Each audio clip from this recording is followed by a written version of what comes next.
Good morning. आप सभी का स्वागत है इस ऑनलाइन प्लेटफॉर्म पे। मैं आज हमारी जो क्लासेस चल रही है इंग्लिश लिटरेचर की, जो बीए पार्ट 1 की सेमेस्टर 2 के अंदर, उसी की मैं एक नई जो हमारी स्टोरी वाले जो पोर्शन चल रहा है उसी की एक नई क्लास में यहाँ पे लेके आया हूँ।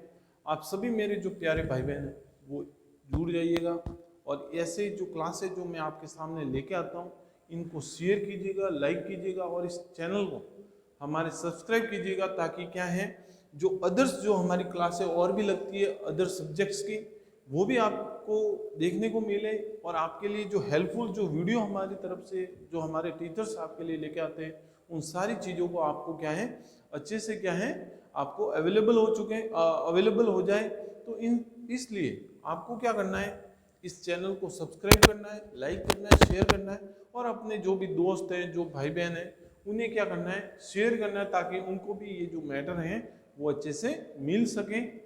तो आज हम जो हमारी जो क्लासेस चल रही है बीए पार्ट 1 की, इसकी यहाँ पे कौन सी क्लासेस चल रही है हमारी जो बीए पार्ट 1 है उसके अंदर जो हमारा सेमेस्टर 2 है उसी की सारी क्लासें क्या है यहाँ पे चल रही है। उसके अंदर हम देखते हैं कि किस तरह से जो जेएनयू में जो हमारा सिलेबस है सेमेस्टर 2 का, उसके अंदर हम देखते हैं कि सबसे पहले आता है हमारा एसे का पोर्शन, फिर देखते हैं हमारा स्टोरी का पोर्शन और फिर देखते हैं हमारा नॉवल का पोर्शन। तो ये तीनों जो पोर्शंस हैं जो प्रोज में वो हमें यहाँ पे हमारे सेकंड सेमेस्टर के अंदर देखने को मिलते हैं। उसी का हमने ऐसे जो हमारे थे वो हमने कंप्लीट कर चुके हैं। हमारी प्ले लिस्ट के अंदर वो सारे ऐसे अवेलेबल है, आप जाके देख लीजिएगा वहाँ पे। और उसी के साथ हम क्या कर रहे हैं, हमारी स्टोरी का भी पोर्शन कंप्लीट करते चल रहे हैं। तो जिस तरह से एक एक करके मैं स्टोरी यहाँ पे लेके आ रहा हूँ, तो आज जैसे मैं नई स्टोरी लेके आया हूँ तो आप सब जो स्टोरी है वो हमारी प्ले लिस्ट के अंदर अवेलेबल है। आप वहाँ पे जाके क्या कर सकते हो, उन सारी चीज़ों को देख सकते हो। उसके बाद जो हमारी आती है बात नॉवेल की, जो भी मैं यहाँ पे क्या करूँगा लेके आने की पूरी कोशिश करूँगा। उसके साथ ही आपके एग्जाम आएंगे, तब तक विभिन्न प्रकार के जो वीडियोस हैं, जैसे इम्पोर्टेंट क्वेश्चंस हैं, इम्पोर्टेंट कुछ ऐसी बातें होगी तो वो भी मैं यहाँ पे लेकर आऊँगा। तो इसी तरह से अब लेट ना करते हुए हम क्या करें, हमारा जो स्टोरी है उसको हम क्या करें स्टार्ट करें। तो जो हमारी स्टोरी है वो किसने लिखी है, जॉयसी कैरी ने लिखी है। किसने, जॉयसी कैरी ने लिखी है। और जिसका नाम क्या है, ग्रोइंग अप, मतलब बढ़ना, क्या करना, बढ़ना। या हम कैसे, जैसे एक बच्चा होता है वो किस तरह से धीरे धीरे मेच्योर बनता है, इसलिए उस प्रक्रिया को हम क्या कहते हैं, ग्रोइंग अप, आगे बढ़ते रहना, ठीक है, या उसका विकास होना। तो उसी के ऊपर हमारा क्या है, एक स्टोरी है, एक लेख है, एक लघु लेख है, जो हमें किसका है, जॉयसी कैरी, जो कि इंग्लिश लिटरेचर के बहुत बड़े शॉर्ट स्टोरी राइटर माने जाते हैं उस समय इंग्लैंड में। तो उन्हीं की एक अच्छी सी स्टोरी है ग्रोइंग अप, जो हम यहाँ पे आज इस क्लास के अंदर देखेंगे।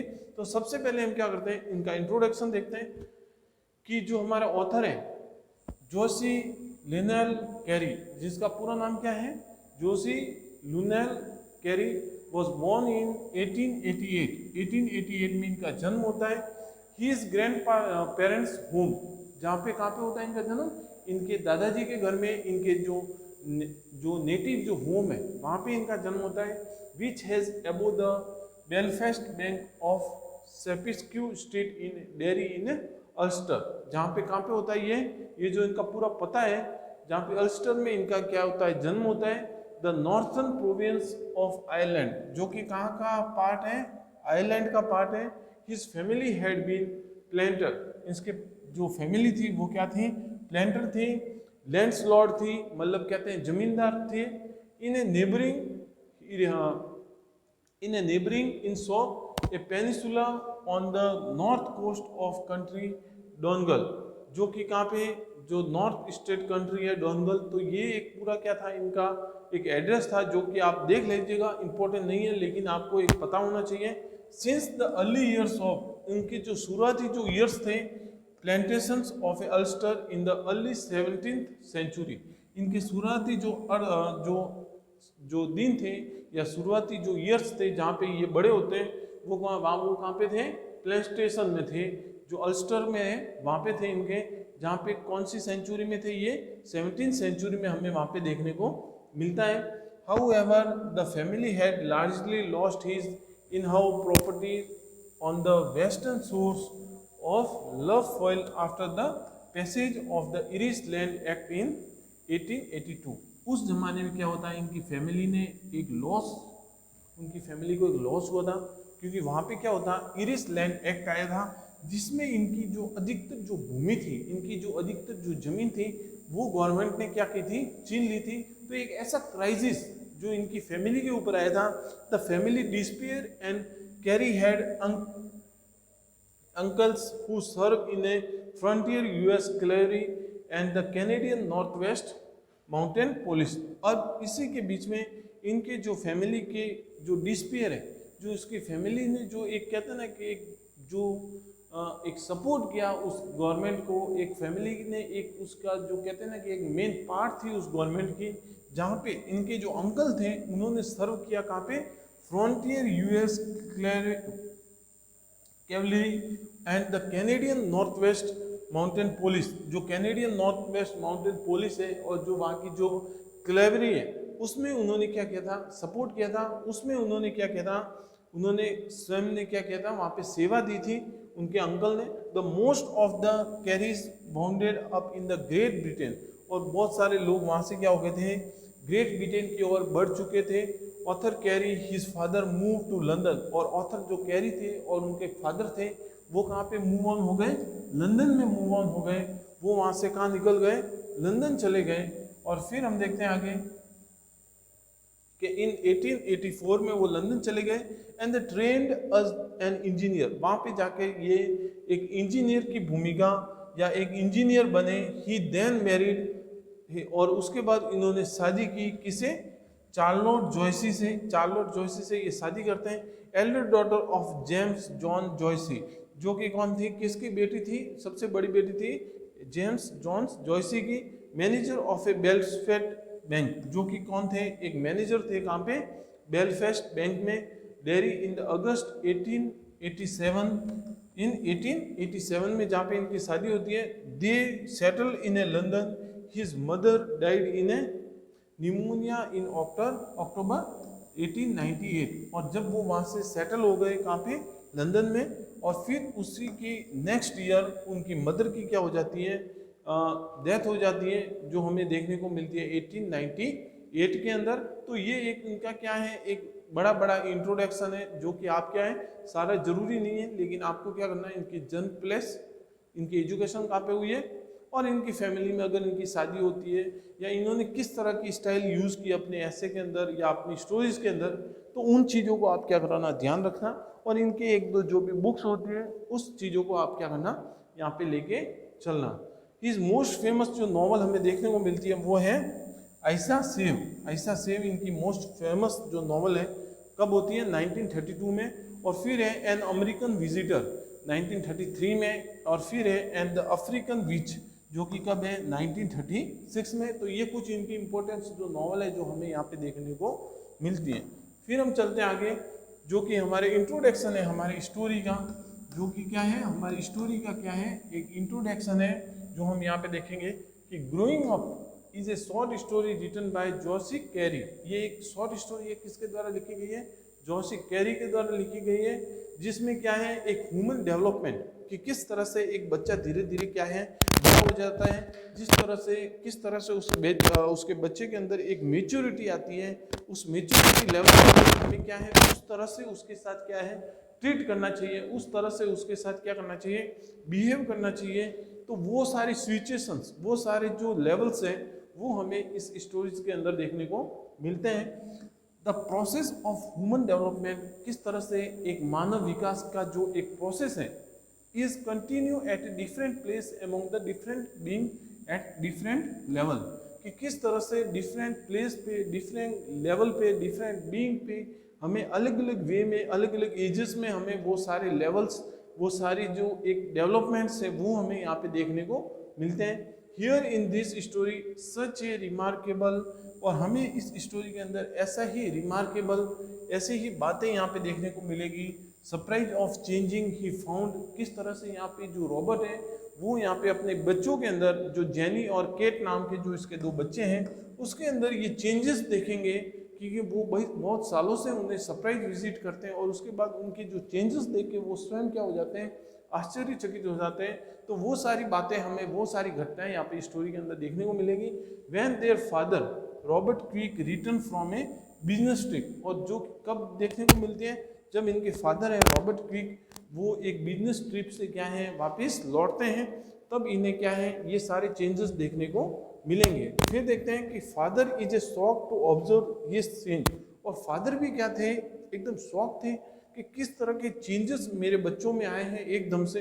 Actually Jenny and Kate, the two daughters of a Robert Quick, दोनों बेटियां थी किसकी, रॉबर्ट क्विक की, have outgrown her father in a maturity, और वो क्या कर रहे थे, धीरे धीरे उनका जो ग्रोन हुआ, जो उनका जो ग्रोथ हुआ, उसके जो इनके फादर के अंदर जो एक मेच्योरिटी जब इनके फादर को दिखी, तो उसी के ऊपर हमारी क्या थी, ये पूरी एक ह्यूमन डेवलपमेंट के ऊपर बेस ये एक स्टोरी है। और ये हमें बताती है कि किस तरह से आपको बच्चों के साथ क्या है, एक लेवल के साथ एक उनकी एक अलग जिस तरह से उनकी जो एक एज ग्रुपिंग होती है, किस तरह से उनके जो प्रोसेस होता है डेवलपमेंट का, उसमें हमें क्या है, उसके अनुसार हमें क्या करना चाहिए, चेंजेस होते रहना चाहिए। तो इस तरह से हम फिर देखते हैं आगे, जो हमारा जो स्टोरी है उसकी मेन जो आउटलाइंस है वो हम यहाँ पे देखेंगे हमारी स्टोरीज की। सबसे पहले देखते हैं कि in a growing up by Joyce Cary we have the theme of a rebellion, control, innocence, isolation, acceptation, change, the freedom. हमें इन सारी बातों को, इन सारे एलिमेंट्स को ध्यान में रखना है हमें, क्योंकि ये जो मेन थीम है हमारे स्टोरी की, वो हमें यहाँ पे देखने को मिलती है कि हमें क्या करना चाहिए, हमें फ्रीडम भी देना चाहिए, हमें इनोसेंस भी रहना है, हमें आइसोलेशन भी करना है। तो इन सारे फैक्ट्स, सारे एलिमेंट्स हमें क्या करना चाहिए, ये सारी बातें एक मेन थीम है हमारे इस स्टोरी की। Changes and the freedoms, changes और जो फ्रीडम्स है, स्वतंत्रता है, उसकी भी पूरी परिभाषा हमें इस स्टोरी के अंदर देखने को मिलेगी। Narrated in the third person by unnamed narrated, the readers realise after the reading the story that Cary may be exploring the theme of rebellion. और इन सारी बातों को देखने के बाद, इस स्टोरी को पढ़ने के बाद, जो हमारे रीडर्स हैं उन्हें पता चलेगा कि इसकी जो मेन थीम है वो एक रेबिलियन है, कि किस तरह से जो कैरी है वो एक एक्सप्लोरिंग कर रहे हैं, किस तरह से वो एक जो मेन जो रेबिलियन है, एक चेंजेस है अपने बच्चों के अंदर, वो यहाँ पे देखने को मिलेगा रॉबर्ट्स को। सबसे पहले देखते हैं कि both Jenny and Kate while they were on the top of Robert no longer act as the young children that the Robert had come to know, कि जब रॉबर्ट बिजनेस ट्रिप से वापस आता है तो उसे ये पता नहीं चलता कि उनके जो बच्चे हैं वो एक यंग हो चुके हैं, एक धीरे धीरे उनकी जो प्रोसेस ऑफ एजिंग है वो बढ़ चुकी है, किस तरह से वो बड़े हो रहे हैं, और उसके बाद में उन्हें क्या करना चाहिए, उनका जो बिहेवियर है वो भी वहाँ पे क्या है, चेंज हो गया है। तो रॉबर्ट को भी साथ में क्या करना चाहिए, उस बिहेवियर को क्या करना चाहिए, चेंज करना चाहिए, वो देखने को मिलेगा। There is a sense that Robert authority is a list symbolically being challenge. और इसी तरह से यहाँ पे इस स्टोरी के अंदर जो रॉबर्ट की जो एक सिंबोलिज्म है, जो एक ऑथोरिटी है, वो भी क्या होती है, चेंज हो जाती है, एक चैलेंज हो जाती है उसके लिए। Something that manifest itself by the way of a fact that Robert is unable to move while Jenny Kate are on the top of him. और वो एक अनेबल है क्योंकि जो जेनी और जो केट है वो उसके टॉप ऑफ हिम है, वो उसके ऊपर है, क्योंकि अब वो क्या है, धीरे धीरे चेंज होते जा रहे हैं। It is through he is a paralyse, और वो इस तरह से जब वो उनको पता चलता है तो वो स्वयं को एक पैरालाइज की तरह क्या करता है, फील करता है। The fact that Robert is also इंज्योर, और यहाँ पे ये लगता है कि जो रॉबर्ट है वो भी इंज्योर होते हैं। When the Jenny and Kate are on the top of him, और जब जो जॉनी और जो केट है जब लास्ट में जब उसे मारते हैं और उसके ऊपर चढ़ जाते हैं तो वो भी क्या होता है, इंज्योर हो जाता है। And he could suggest that Robert no longer is able to control his children, और फिर ये पता चल जाता है कि रॉबर्ट अब क्या है, अपने बच्चों को कंट्रोल नहीं कर पा रहे हैं, वो अपने बच्चों को क्या है एक हैंडल नहीं कर पा रहे हैं। वो बच्चे जो थे इनके, जो जेनी और केट, वो उनके ऊपर चढ़ गए, जिसकी वजह से वो स्वयं भी क्या हो गए, इंजर हो चुके हैं। फिर देखते हैं इस स्टोरी के अंदर कि that they have grown up without him knowing it, और वो उन्हें पता भी नहीं चला कि किस तरह से उसकी बेटियां क्या है बड़ी हो चुकी हैं। तो both Jenny and Kate believe that they are having fun with Robert, और उन्हें ये भी नहीं पता कि जो रॉबर्ट के साथ वो दोनों क्या कर रही थी, फन कर रही थी, मजाक कर रही थी। Robert himself believe that he is seeing a different side of both girls, और रॉबर्ट स्वयं भी क्या थे, खुद को बिलीव नहीं कर पा रहे थे, क्योंकि वो भी क्या है, उन्हें भी लग रहा था कि जो जेनी और केट है उसके अंदर क्या है चेंजेस आ चुके हैं। वो भी एक साइड में खड़े थे उनसे, क्योंकि वो भी उनका जो नेचर था, उनका जो कहते हैं कि उनका जो बिहेवियर था उसको समझ में नहीं पा रहे थे। A side that he has never seen before and if anything frightens him, उसने भी कभी ऐसा कुछ नहीं देखा था। This may be a significant at the Robert may fear that the fact that Jenny and a Kate are become women and they are no longer to be young girls he imagined them to be, और उन्हें ये लगा कि अब jenny और cat क्या हो गई हैं, एक वुमन हो चुकी है, एक महिला हो चुकी है। अब वो क्या है, दो जो यंग गर्ल्स थी, जो यंग लड़कियां थी, वो नहीं रही, और वो अब क्या है वुमन में कन्वर्ट हो चुकी है। ये बात जो रॉबर्ट है वो भी स्वयं को क्या कर रहा था, मान रहा था। फिर हम देखते हैं आगे कि where one would accept Jenny and Kate due to their age, और जेनी और उसने भी ये मान लिया था कि जेनी और केट क्या थी, उनके अलग एज ग्रुप में वो भी क्या हो रही थी, चेंजेस हो रही थी। To be innocent the reality is that the Robert who is innocent, इसमें ये लग रहा था कि जो रॉबर्ट जो इनोसेंट है, रॉबर्ट को कुछ भी नहीं पता है। वन इन द स्टोरी, जो कि क्या है इस स्टोरी में सबसे मेन जो क्या है एक कैरेक्टर है जिसे इन सारी घटनाओं के बारे में कुछ नहीं पता है, वो बड़ा ही इनोसेंट है।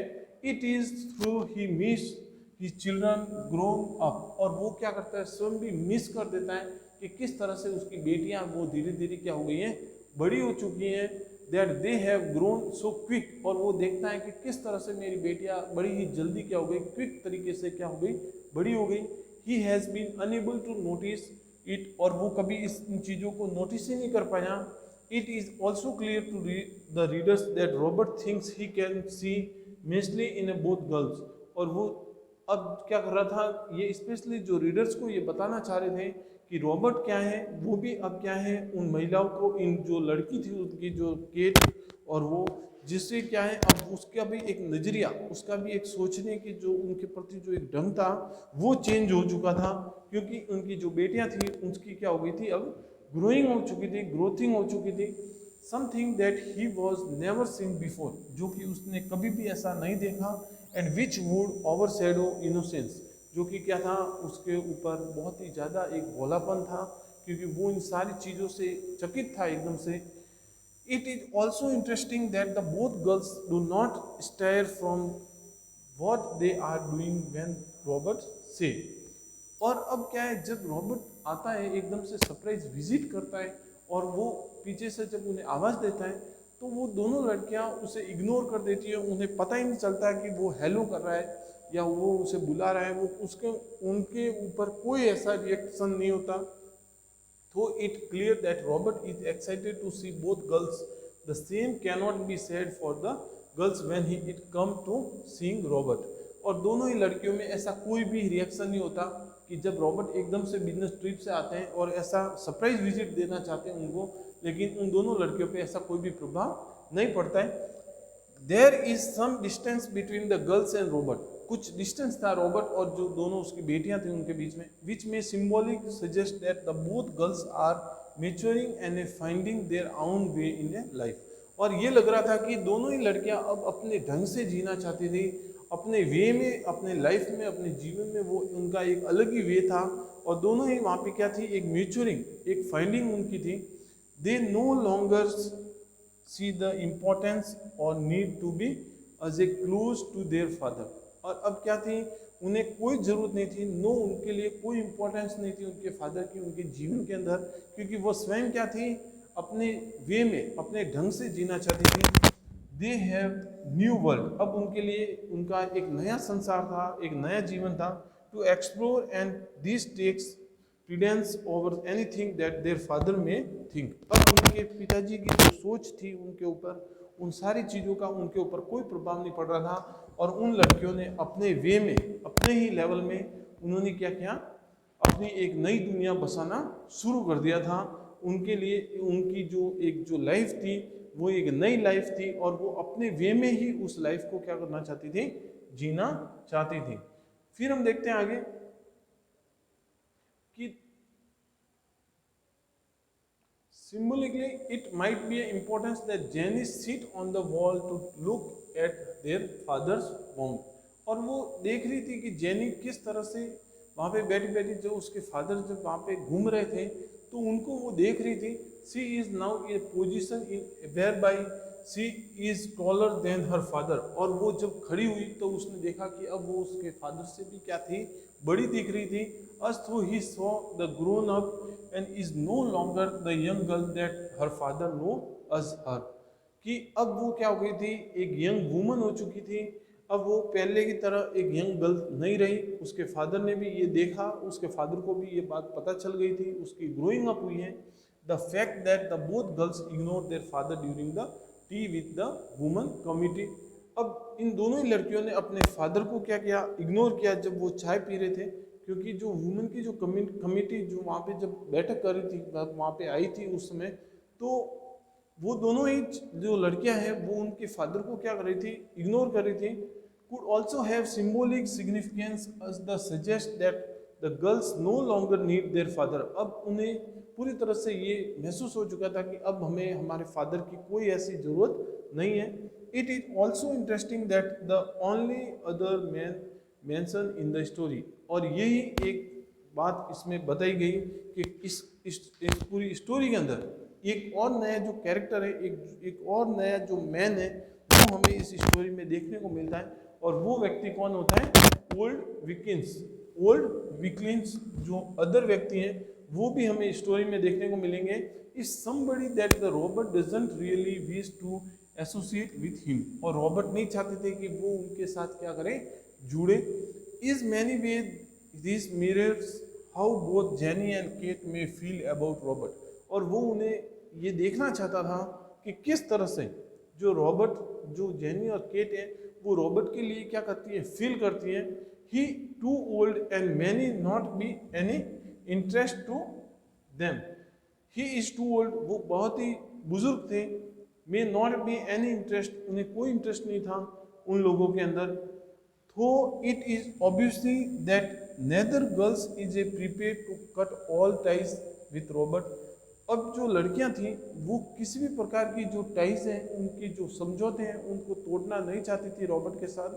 Something that it clearly to readers by the way of the fact that Jenny wishes to ensure the Robert. जो जेनी थी वो एंश्योर कर रही थी, या वो चाहती थी, या उसकी इच्छा थी कि जो रॉबर्ट है वांट इट्स ओके, कि रॉबर्ट्स हैं वो स्वयं को एक अच्छे से फील करे और वो मान ले कि अब उनकी जो बेटियां हैं वो बड़ी हो चुकी हैं, उन्हें किसी भी प्रकार की कोई भी हेल्प या कोई भी बाहरी को सहायता उन्हें उनकी ज़रूरत नहीं है। थ्रू द रॉबर्ट में feel isolated by both the girls actions, he not completely discard. और वो कम्प्लीटली जो रॉबर्ट है वो ये नहीं चाहते थे कि मैं अपनी बेटी को स्वयं में ही क्या करूं, आइसोलेट करूं, और अपनी बेटी को ही क्या करूं, स्वयं उनके लाइफ के जो उनके नियम हैं, उनके लाइफ के जो जीने के जो समझौते हैं, जो फैसले हैं, वो अपनी बेटी के ऊपर ही मैं छोड़ दूं, वो भी नहीं चाहते थे। क्योंकि वो एक पिता थे और वो हमेशा चाहते थे कि उनकी बेटियों को क्या करें, आइसोलेटेड रखें, उन्हें एक सुरक्षा रखें। फिर हम देखते हैं कि through the Robert may feel isolated, both the girls' action, he is not completely discard. In a many way, the girls may have some need to of Robert. लेकिन कितना भी करें, लेकिन जो पिता हैं रॉबर्ट्स, उनकी नीड्स इन दोनों लड़कियों की कभी ना कभी तो जरूर पड़ेगी ही। थो this may not feel like the case of Robert, और ये ऐसी बात थी कि जो हमारे जो रॉबर्ट हैं उनकी तरह का ऐसा जो केस था थ्रू दिस में, और इसी कारण से जो रॉबर्ट हैं उसको वो क्या करती थी, लाइक करती थी। उनके लिए उनका एक अलग कहते हैं ना कि देखने का एक नज़रिया अलग था रॉबर्ट के लिए, क्योंकि अब लड़कियों की क्या हो गई थी, ग्रोइंग हो चुकी थी। इसी तरह से हम देखते हैं कि जब बच्चे बड़े होते हैं धीरे धीरे, तो उनकी क्या होती है, एक अलग अलग क्या होती है, उनकी एक कंफर्ट जोन होता जाता है। वो सबसे पहले क्या होता है, माँ के पास रहता है, फिर जैसे जैसे धीरे धीरे बढ़ता है दोस्तों के साथ रहना शुरू करता है, फिर अकेले रहना शुरू करता है। तो इस साथ ही क्या होता है, जिस जिस तरह से उसकी ग्रोइंग अप होती है, डेवलपमेंट होता रहता है, वो अलग अलग वे में, अलग अलग लेवल में उसका सोचने का विचार, उसके रहने का ढंग वो क्या होता रहता है, अलग होता रहता है। तो इन सारी चीज़ों को हमें क्या है, परिवारजनों को क्या होना चाहिए, समझना चाहिए।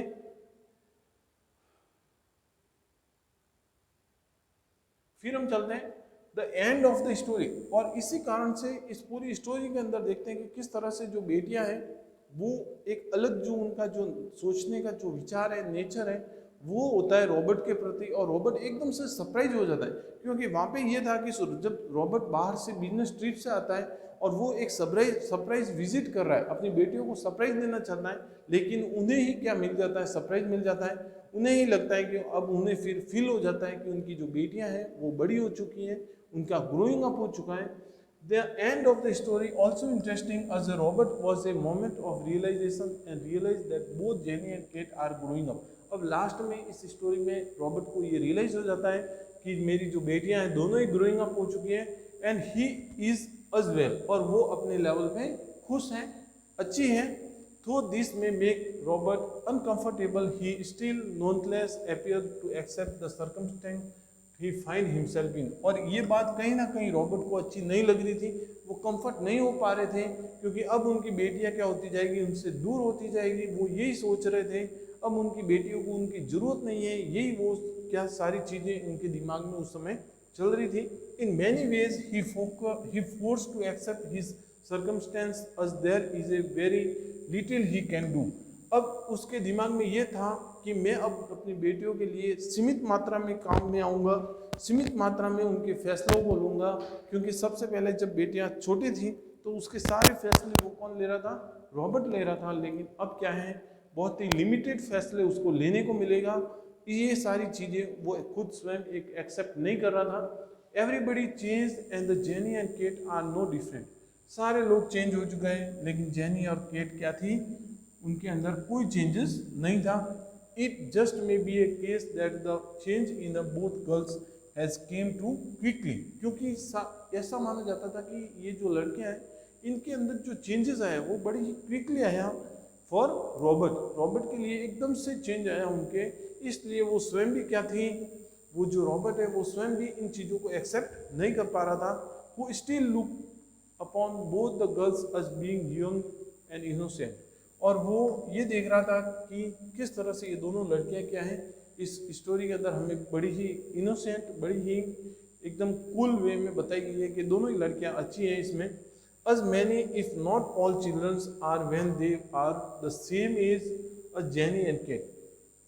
और इसके अंदर देखने को मिलता है कि सारे जो चिल्ड्रंस हैं वो सेम नहीं होते, सेम एज में, सेम ग्रुप एज में, सेम डेवलपमेंट जो अलग अलग लेवल है उसमें दो हर कोई बच्चा होता है, उसका चेंजेस होना ज़रूरी होता है। और वो ग्रोथ के साथ क्या होता है, उसके विचार होते हैं, उसके जो फिजिकल चेंज है, उसके जो मेंटली चेंज है, वो सारे क्या होते हैं, अलग अलग चेंजेस होते रहते हैं। It might also be importance that Robert is allowing both the girls for freedom to grow up. अब क्या था कि ये भी ज़रूरी था कि जो रॉबर्ट है वो पूरी तरह से उन्हें फ्रीडम दे, उन्हें पूरी तरह से अलाउ करे कि वो अपनी ग्रोइंग में, अपनी डेवलपमेंट में वो क्या करें, जेनी और केट दोनों ही पूरी तरह से क्या रहे, फ्रीडम रहे, फ्री रहे, कि वो उन्हें जो चाहिए उनकी डेवलपमेंट में वो करें।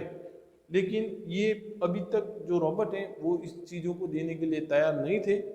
थो shock at the girls action he do not department reprimand them, कि इन सारी चीज़ों से वो खुद शॉक था, उन सारे एक्शन से वो शॉक था। ही डज नॉट रिप्रेंड, और वो स्वयं भी क्या थे, रिप्रेंड, स्वयं भी वो इन चीज़ों से क्या था, एकदम से आश्चर्यचकित था। Instead he understand the both girls will inevitably change, और इन दोनों लड़कियों में एकदम से जो चेंज आया उसके लिए वो स्वयं भी स्वयं को समझा नहीं पा रहा था। Just a Robert may have change over the time and the wild continue to change and grow up the both girls do। और फिर रॉबर्ट ये समझ जाता है कि समय के साथ हमें भी क्या होना चाहिए, चेंज होना चाहिए। और जिस तरह से मेरी बेटी की ग्रोइंग अप, उनके डेवलपमेंट में चेंजेस आया है, तो उसी के साथ हमें भी क्या करना चाहिए, आगे बढ़ता रहना चाहिए। It is inevitable that with the growing up comes the change. और ये पता चला कि इस स्टोरी से कि जब ग्रोइंग अप होगी, जब डेवलपमेंट होता है, तो अब जो ह्यूमन बींग्स है उसके अंदर चेंजेस आना निश्चित है। इसलिए बेटर यही रहेगा कि हमें भी क्या है, उस ग्रोइंग अप के साथ, उस डेवलपमेंट के साथ क्या है, आगे बढ़ता रहना चाहिए। उसके साथ टाइम के साथ हमें भी क्या है, चेंजेस होना चाहिए। यही बात हमें इस स्टोरी के थ्रू हमें यहाँ पे पता चलती है। बड़ी खूबसूरत स्टोरी है, आप जरूर एक बार पढ़िएगा, आपको पूरी तरह से समझ में आ जाएगी। और फिर हम देखेंगे हमारी एक नई जो हमारी स्टोरी है मैं लेके आऊँगा अगली क्लास में। तब तक के लिए धन्यवाद, थैंक यू। और इसी तरह से हमारी ऑनलाइन क्लास में बने रहिएगा।